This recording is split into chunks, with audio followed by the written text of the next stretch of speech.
This is Cult Film Face-Off. Hello and welcome to episode 35 of Cult Film Face-Off. My name is Chuck Roberts. With me as usual is Nick Leonard. Yo!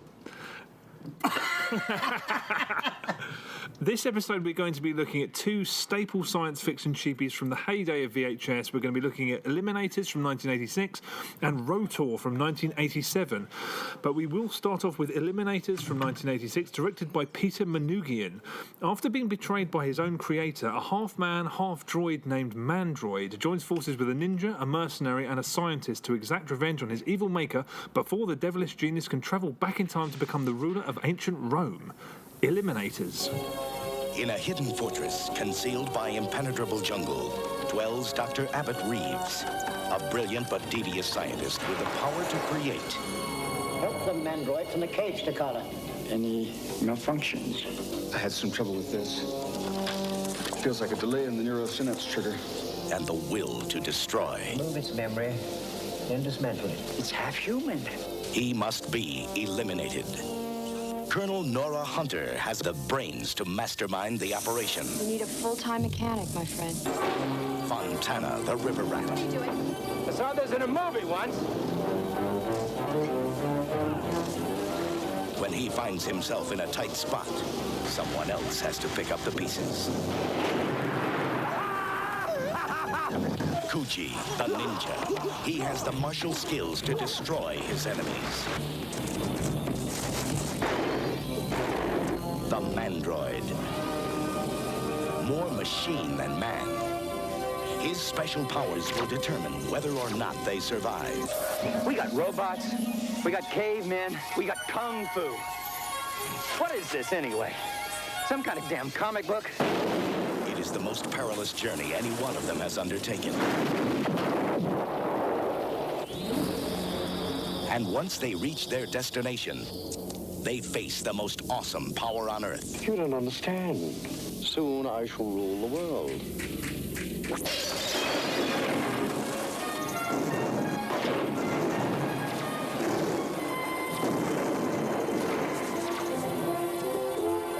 It will take all their combined skills to defeat him. Each one is the ultimate specialist in his field. Together, they are the Eliminators.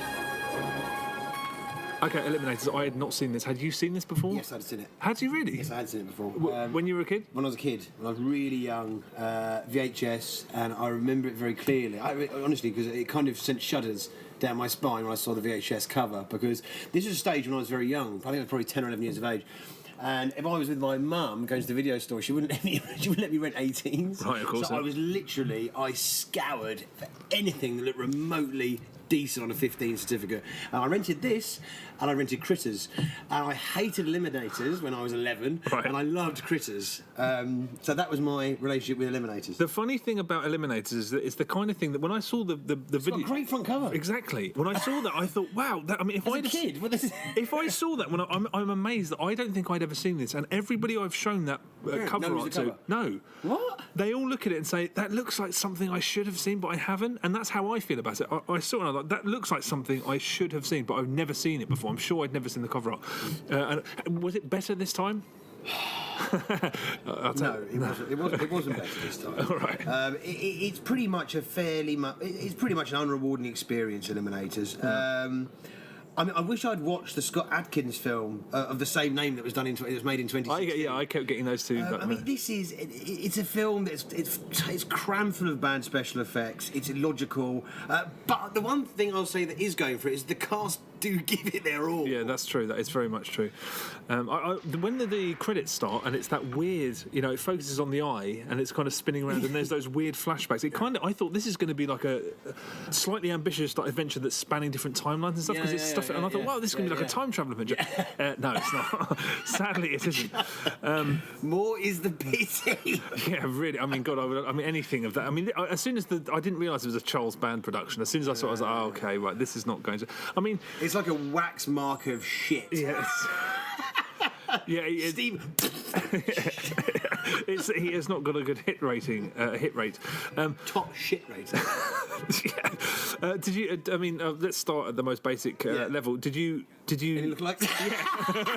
Any shit lookalikes? Yes. Okay, the security guard, Go on. Tom Bosley. The dad from Happy Days. Okay. It's not. I mean, it's the perfect shit. I don't remember. Okay, it's the perfect shit lookalike in like a medium shot. In a close-up, it falls down. But Tom Bosley from Happy Days is in this film. He's the guy that when the young security guy goes, there's something wrong. He goes, it's probably just a cat. I think that's the guy. Yeah. I've got a red hot stunner of a lookalike. Evil mad scientist Abbott Reeves. Who's Albert Reeves? Abbott Reeves. Who's Albert Reeves? Well, he's the evil mad scientist. Oh, okay, right. Sorry, yeah, Abbott okay, Reeves. sorry, yeah. What? He looks like who? No other than TV's Mr. Nice Guy, Noel Edmonds. To be honest, I thought he looked more like kind of a beaten up Gary Oldman with a bit of facial Mate, hair. for me, it just looked like Noel Edmonds had fallen on harsh times. Okay, this is not a shit look-alike, but it's a sound-alike. Harry Fontana is a dead sound-alike for Matthew McConaughey. The funny thing I thought about Harry Fontana, the actor's name's Andrew Pine. I saw him and I thought, this is exactly like the producer said, we need to get Han Solo.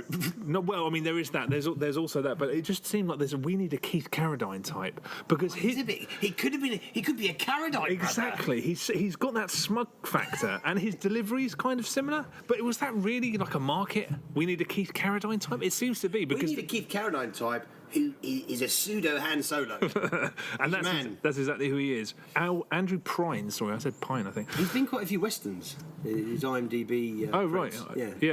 I didn't. I mean, let's get down to brass tacks and have a look at the Mandroid. I mean, firstly, Mandroid sounds like a band that would play regularly at the Dublin Castle in Camden. Right. That made me snigger every time I said Mandroid. His outfit is horrifically shit. It's so cheap. I mean, he has a 6-slice Russell Hobbs toaster on his back. Yeah, right. That looks pretty shit.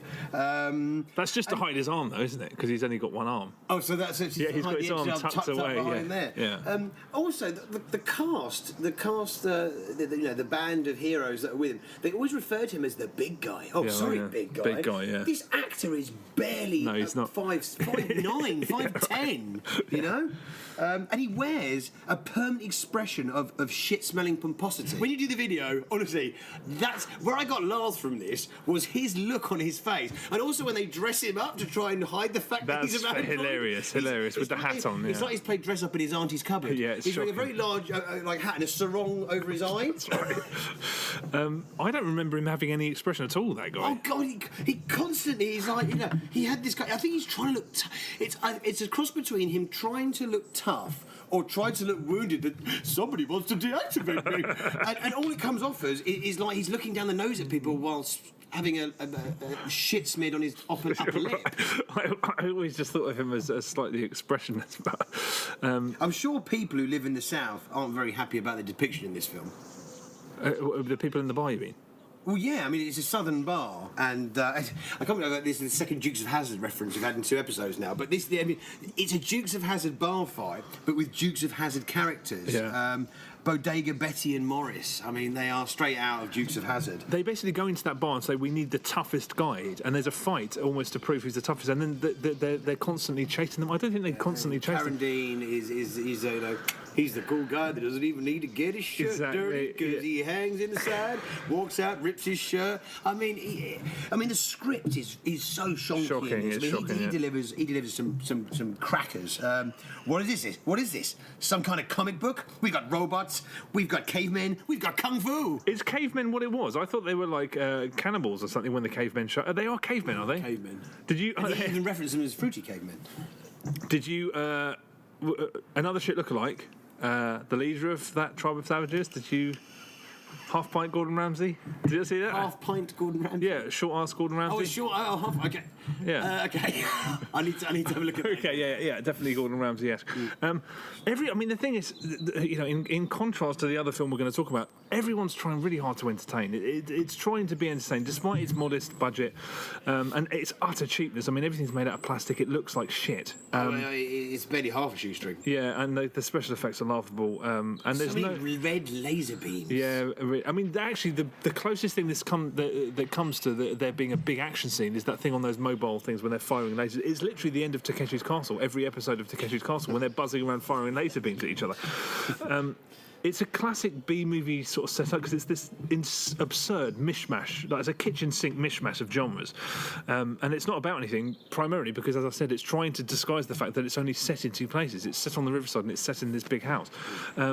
With a better script and a bigger budget, there's, you know... It just riffs on a load of other films that are way better. There is just a cheap cash in it, so many genres and so many staples of other, kung fu, cavemen. I mean, it's just everything.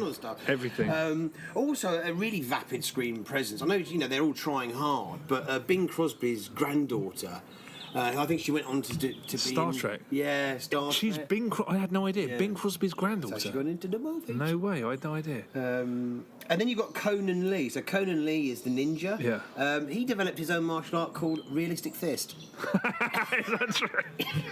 Is there any evidence of this on YouTube? Can you see him performing Realistic Fist? It's in his IMDb trivia. Oh, okay. So, I mean, is he doing Realistic Fist in this film? Well, to be honest, to be fair, I did think that he's actually not half bad, some of the stuff he's doing, and he is in a bona fide decent martial arts film called... Got to pause.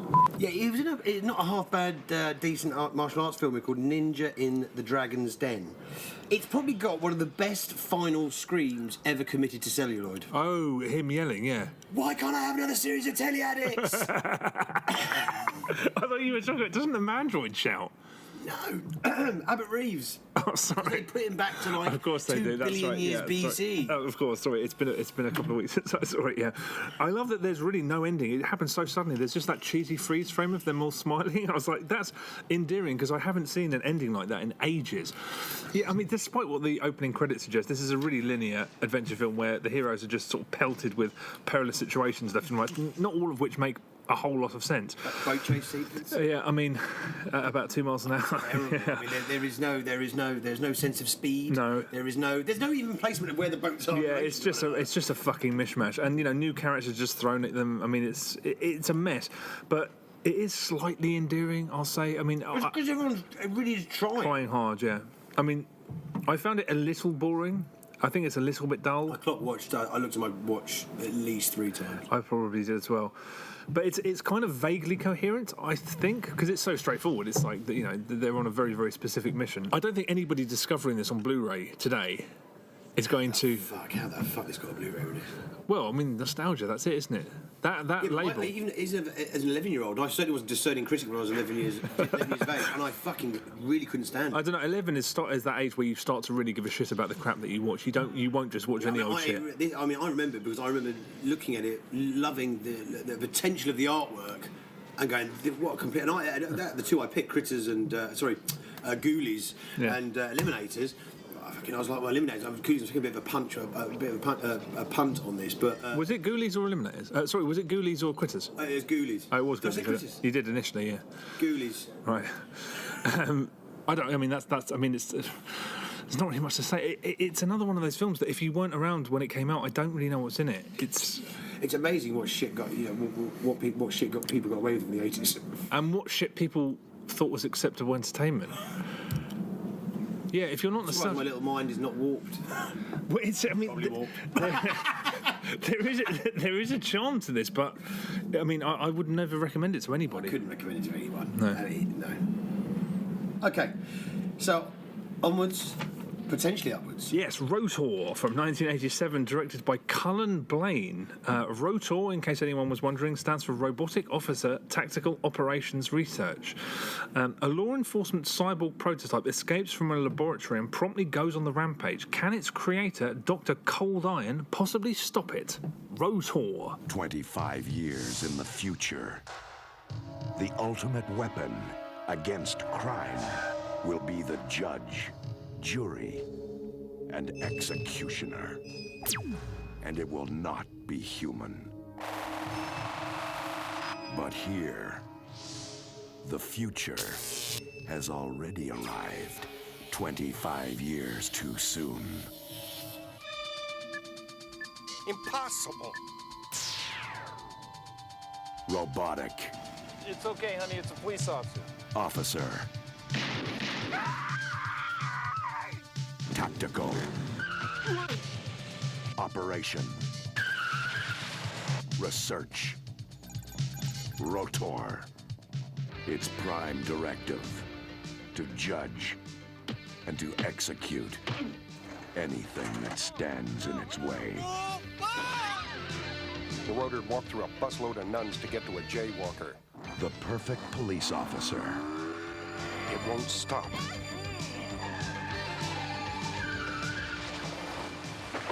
A prototype of what is to come. But pray, it never comes to this. He's programming himself. An unstoppable force. Without flesh and blood.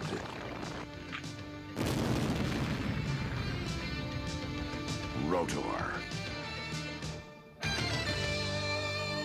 Okay, so R.O.T.O.R from 1987. Have you seen this before? I have never seen it before. I've never. That's why I went into a Dalek. Shit, Dalek impersonation. Apologies. No, I've never seen R.O.T.O.R. I've never heard of R.O.T.O.R. But I had, I'd fairly high expectations after looking at the poster, which is a complete Mad Max rip-off. Yeah, true. But a wicked poster. Somebody I know when I was between the ages of 7 and say 12, somebody I know must have sworn me off this film because I saw it every time I went to the video shop. And between those ages, I cared about two things: seeing R.O.T.O.R. No, Robocop and Iron Maiden. And if you squint, it kind of looks like an Iron Maiden album cover. So I don't know why every ounce of my being must have wanted to rent this every time. But somebody I trusted must have said, "Do not ever rent that film." So yeah, I wasn't expecting a great deal. I mean, how did you find R.O.T.O.R? So it starts off with a pretty upfront, serious beginning. Text runs across the screen in bold writing, corruption, violence. Very melodramatic, Then then we're introduced. I mean, how it starts off, how serious that beginning is, which is kind of almost like, I don't know, it reminds me of the tone of Assault on Precinct 13. It's interesting because Cullen Blaine.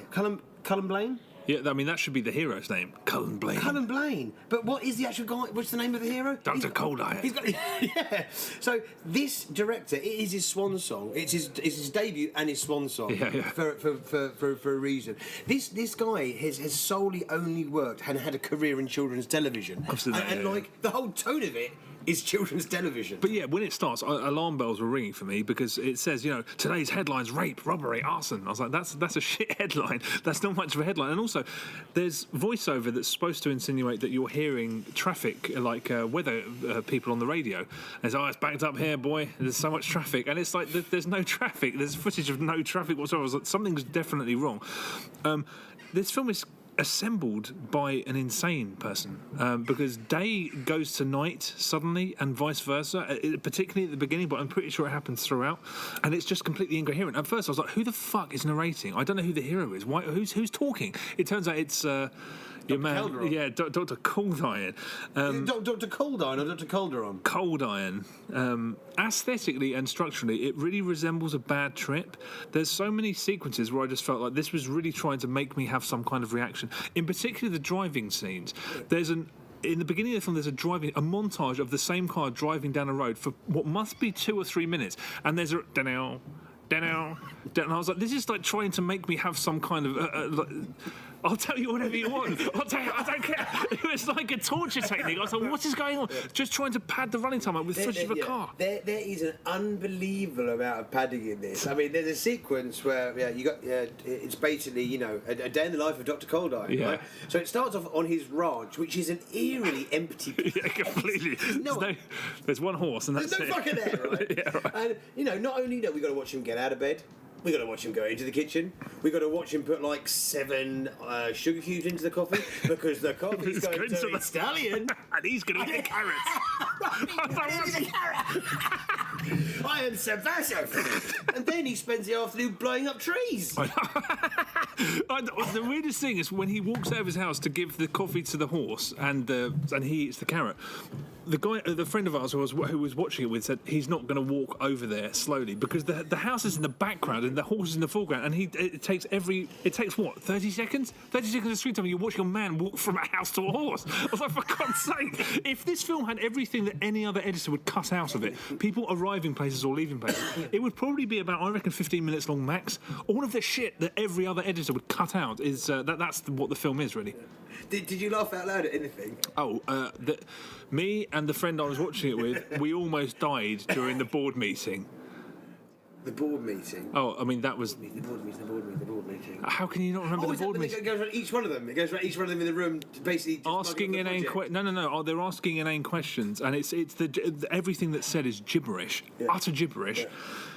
But it's intercut with this unbelievably poor stop motion of this droid doing dance poses to try and. No, that is one of the greatest scenes I've ever. When I burst out laughing, and it's a dead. He goes, and it pivots around with a gun pose. I was like, it's amazing. The stop motion animation is like it makes the 80s commercials about the skeleton, Scotch tape.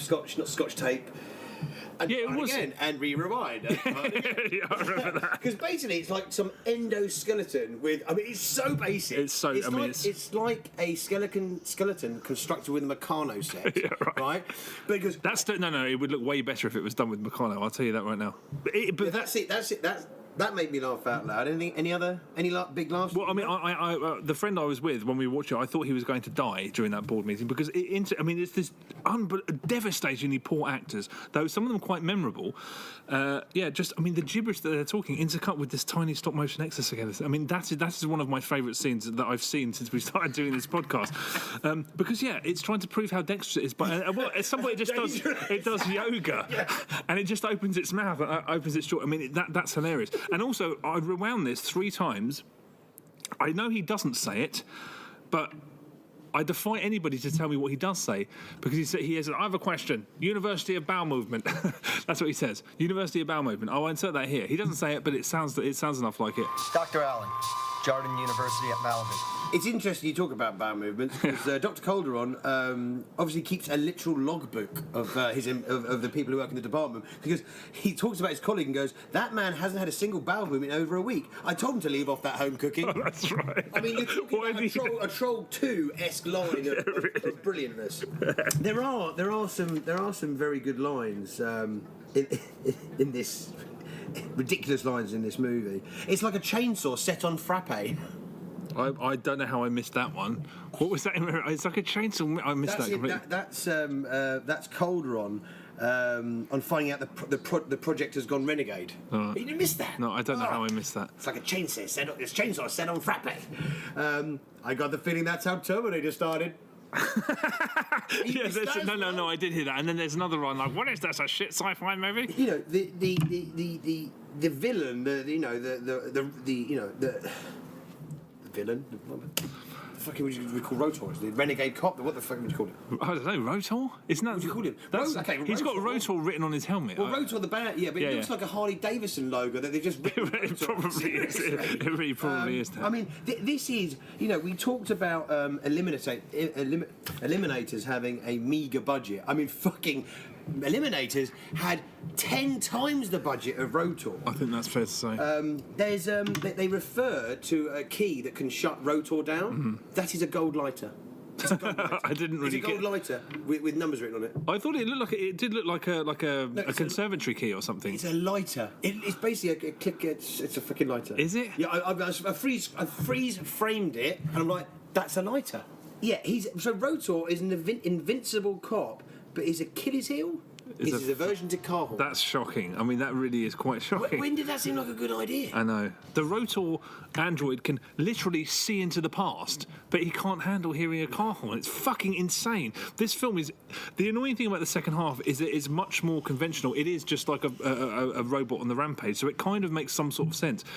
It's not as enjoyable as the first half, where you just think, what the fuck is... I don't believe at any point did anyone feel or imagine other human beings sitting down and watching R.O.T.O.R for entertainment. It's so mental. It is, and I think it actually picks up the last quarter when you're introduced to Dr. Steele. Oh, okay, who's Dr. a Steele, female bodybuilder. Yeah, right. I mean, I burst out laughing when she comes. She turns up, and then she suddenly does it changes, and then she's in army fatigue. She's like in like sort of a completely different outfit. Yeah, that's right. I'm in business. Yeah. She is amazing. I mean, those two central characters, Dr. Calderon. Coldine, yeah. Dr. Coldine. Here's another thing. Is he a doctor? Is he a cop? Is he a scientist? He's all of those things. All of those things, of course. He's all of those things in one. He runs the most progressive unit in Texas. But he's also a copper. He farms out stallions and blows up trees. And he's a cowboy, yeah. Yeah, he's all of those things. But what gives this film another element of just kind of fucking complete off-kilterness is the fact that Dr. Steele and Dr. Coldine are dubbed. Yeah, I wonder why that is. Well, he's got Dr. Coldine, the actor who plays him. It's also his first film and swan. He's never been in a film before. Dr. Steele, however, has been in Flesh Gordon 2, credited as Mary Turd. I've got to make sure that's right. I've got to make sure that's right. The electrocution scene? With that Native American guy. Oh, the guy who's like the guy who's a Native Indian guy, but talks like a jive talking. Like, that's right. His character's name's is Shoe Boogie. Yeah, Shoe Boogie. But apparently he's not in the credits. No one knows that people fans of this film. He's definitely an investor. He's an investor that got a part. That wouldn't surprise me. I mean, but people have tried to track him down. They've tried to track down the lead actually, Gasswein or whatever his name is. And no, they've all just disappeared. Out of shame, I'm sure. That was his ranch. But it's very possible. Well, I mean, it's been described as a vanity project, so I mean, he must have maybe fronted some of the cash for it. Because I mean, why would a lead character be three things or four things? A cowboy, a doctor, a scientist, and a cop. It's kind of batshit crazy. The whole fucking thing. Yeah, it's completely. It's like a really terrible downmarket TV series that ran for 10 years, and this is a mishmash of scenes picked from all throughout that 10-year run. It's one of those films where when it kind of hits those really good marks of being so fucking off kilter and odd and weird, you go, that's really fucking like the whole Dr. Steele thing. That last quarter, there's loads of great stuff. The boardroom, great stuff. The fight scene in the diner. The fight scene in the diner, great stuff, right? Yeah. It's kind of reminded me of a film that is far greater because it's so shit and so consistently batshit crazy. Samurai Cop, you've got these kind of films that are these higher echelon of really shit bad films like Troll 2 and Samurai Cop, where you're just there going, this whole film is just giving me gold. I was like that. Moments of gold, but it's such an illogical mess, and it's all over the place that it hasn't got that red thread of being consistently funny and hilarious. Because there are long drawn out scenes of nothing going on. Well, those kind of were making me laugh. I mean, where you're treated to him going out for dinner with his girlfriend, but it's lunch. That's another thing. It's so badly explained. The timeline is but he phones his girlfriend and says, let's meet at for lunch, and his girlfriend puts the phone down, picks the phone up and says, I'm going for lunch, and she leaves. And I just thought, is that a secretary? She sat outside someone else's office, so did she just ring her secretary, or did she ring her boss saying I'm going to lunch? And if she's going to lunch, why did she go and have they have a 6-course lunch? He has like shrimp tail. Yeah, I mean, she ain't going back to work after that. She's going to sleep. Yeah, I mean, this is a film that is cashing in on Terminator, and it was rushing out of the gate to get out there before Robocop. Yeah, it's a fucking odd, nonsensical film. It's really odd, but this is way more enjoyable than Eliminators. That's what I mean. Eliminators is. I always admire people who are genuinely trying to entertain. R.O.T.O.R, I don't know what anybody was thinking. I don't know what anybody involved in it was thinking. It's purely, I just love the fact that, they say at some point that R.O.T.O.R can't feel any emotion. This thing is incapable of emotion. But the whole third act is he's so angry because this woman committed a traffic violation that he's trying to kill her. It's like he's that pissed off. It's so brilliantly stupid. I kind of wish it didn't sort of. I wish it didn't become so formulaic towards the end, because it's the work of insane people seemingly. So you said that fans online had talked about trying to track him down. Have they not managed to do? Nothing. No, they've tried to track down the lead, Dr. Coldine, and this Shoe Boogie guy who turns up and apparently starts everything by laying his headphones on whatever R.O.T.O.R is in. He puts something.